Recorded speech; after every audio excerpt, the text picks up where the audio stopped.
La dernière leçon, c'est ainsi que j'avais appelé le récit que j'ai fait de cette aventure incroyable, inouïe, que j'ai vécue avec ma mère il y a plus de 12 ans, quand elle nous a annoncé la date de sa mort choisie, à 92 ans, et qu'elle m'a tenu la main pour m'apprendre à la voir partir.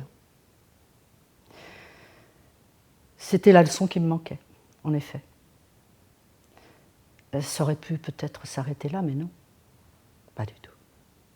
Il y a une suite. 12 ans après, voilà une suite. Aussi évidente, d'une certaine manière, que le premier récit. Et j'espère qu'elle apparaîtra comme telle aux lecteurs qui ont lu la dernière leçon. Une suite, pourquoi? Une suite à l'occasion de la proposition d'une adaptation au cinéma, sur laquelle j'ai longtemps hésité. Voilà, un jour je dis oui à l'idée que le récit devienne film. Mais quelle histoire! Quelle histoire! Quelle peur, quel doute, quelle crainte! Quel enjeu incroyable! Oui, mais en même temps, cet enjeu nécessaire. Pourquoi? Parce qu'entre-temps, j'avais grandi, tout simplement. J'avais grandi, j'irais même plus loin, j'étais devenue très naturellement le porte-parole de ma mère, partie, qui se battait déjà sur la question de la fin de vie. Je reprenais le flambeau, en quelque sorte. Et je me suis dit que le film pourrait être l'occasion de reprendre cette histoire, de la réactualiser d'une certaine manière, de la revisiter en quelque sorte, pour montrer à quel point elle est plus que jamais nécessaire à lire. Alors évidemment, j'ai commencé à m'intéresser beaucoup à ce qui allait se passer. J'ai suivi les différentes moutures du scénario, j'ai nourri les scénaristes, la réalisatrice de mon histoire. Mais c'est un an après, en fait, parce que cette aventure du film a duré en tout 2 ans et demi. C'est un an après avoir dit oui à la proposition du film, un 5 décembre 2013, jour anniversaire de la mort de ma mère, qu'il m'a semblé qu'elle me disait c'est pas fini. C'est pas fini, ma chérie. Tu as encore à écrire sur cette aventure. Il y a encore un autre livre à faire. Quel livre? Le livre de ce qui est en train de se passer, de cette histoire, de cette transformation du livre en film, avec tout ce que ça implique. Tout, quoi? Tout, beaucoup de choses en fait. Je dirais 3 choses fondamentalement. Tout d'abord, une première direction, je dirais d'ordre esthétique. Analyser ce qui s'est assez peu fait en littérature jusqu'ici. Analyser en tant qu'auteur le passage d'un objet à l'autre, d'un récit à un film, qui n'est pas du tout la même chose. Et puis, une deuxième direction, beaucoup plus complexe, j'allais dire plus intime. Analyser cette fois le sentiment de dépossession que j'allais éprouver en voyant des actrices jouer en quelque sorte mon rôle, puis celui de ma mère, l'obligation pour moi de me désincarner, de disparaître pour apparaître dans d'autres corps. Donc la réincarnation, évidemment, des personnes en personnages. Et ensuite, peut-être, le troisième thème, allons, pourquoi dis-je peut-être? C'est évidemment le plus évident et le plus important, en l'occurrence. C'est le thème, justement, de la fin de vie. Parce que pendant ces 12 années où j'ai grandi et où j'ai, d'une certaine manière, milité pour qu'on meure mieux en France. Eh bien, j'étais avec ce tournage dans la situation privilégiée pour le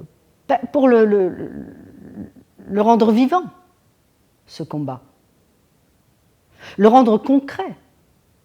Alors, j'ai eu la possibilité d'aller sur le tournage autant que je le voulais. Et dès que j'ai pris la décision d'écrire donc cette aventure, sous ces 3 aspects, j'ai fait un travail de mémoire sur tout ce qui s'était passé l'année précédente. Et puis, sur le tournage, eh bien, j'ai fait quelque chose qui est un peu nouveau, je crois, inédit.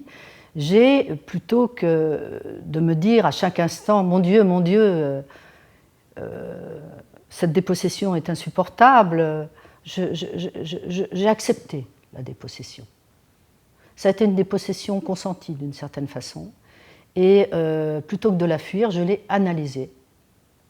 Je l'ai analysée sur le tournage, à travers le travail des comédiennes, à travers la manière dont elles devenaient moi-même et ma mère.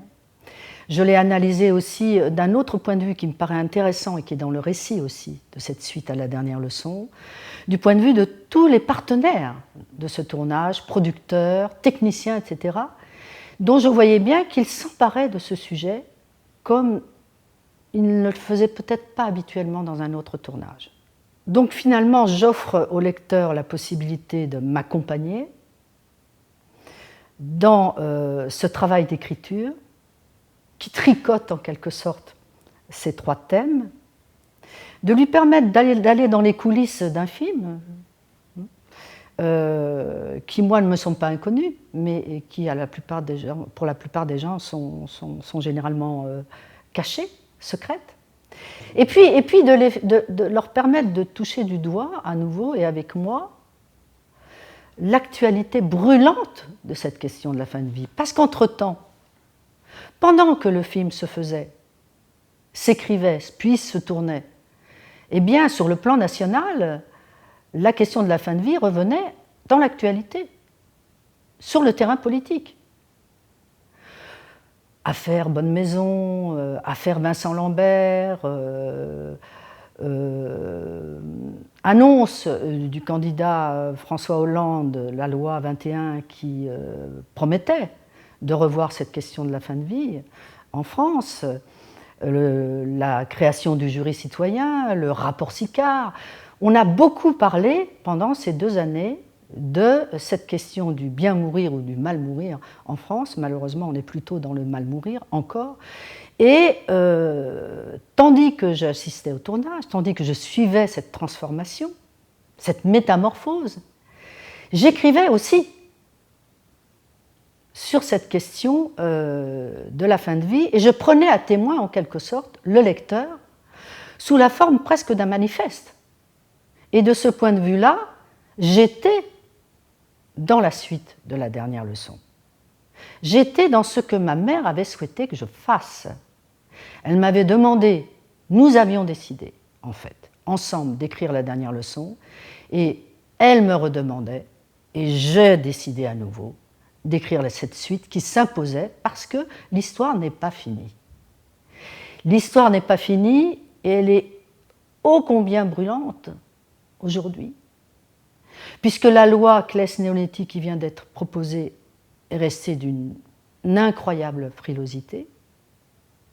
Elle n'a pas répondu aux attentes des Français, qui pour la plupart sont pour une loi beaucoup plus ouverte, et en particulier, c'était en tout cas l'objet de mon combat personnel, d'aider ces quelques milliers de très vieilles personnes qui voudraient, comme ma mère, partir quand elles le souhaitent, en choisissant l'heure, le moment, entourées des leurs, et non pas se suicider dans les conditions les plus atroces, comme c'est le cas aujourd'hui. Je le sais parce que toutes ces personnes m'ont écrit pendant ces 12 années. Et au fond, la suite à la dernière leçon, c'est à elle que je la dois. Ce récit, j'espère que mes lecteurs le suivront avec la même générosité qu'ils ont eue à lire le premier. S'ils ont été si ébranlés par le premier récit, ils devraient l'être aussi par la suite à la dernière leçon. Et c'est eux que je prends à témoin, plus encore que dans la dernière leçon, dans ce récit, dans cette suite à la dernière leçon, parce que je suis autre, parce que j'ai grandi, parce que je peux enfin tenir dans mes mains d'autres mains que celles de ma mère, qui est celle de tous les lecteurs.